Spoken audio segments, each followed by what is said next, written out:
گوجری زبان میں اپڈیٹ سنیے۔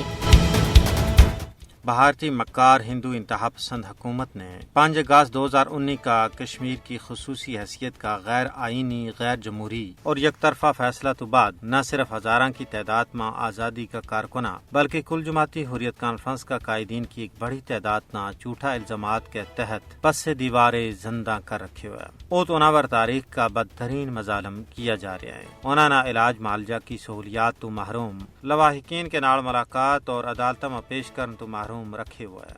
اناور جھوٹا اور من گڑت کیس بنایا گیا ہے۔ انہیں بندیوانہ میں ایک شخصیت یاسین ملک اور کی بھی ہے جنہوں نے ناکردہ جرائم کی پاداش میں اپنی زندگی کو نصف تو زیادہ حصوں بھارت کا زندان خانہ میں گزارے ہوئے ہے۔ اناور وہ مظالم کیا گیا جنہ کی تفصیل جان کے انسانیت کو سر شرم کے نال جھک جائے گا۔ ہوں ایک باری پھر بھارتی متعصب عدالت نے جموں کشمیر لبریشن فرنٹ کا چیئرمین یاسین ملک اورانا اپنے خلاف درج جھوٹا کیس میں مجرم قرار دیتا ہے۔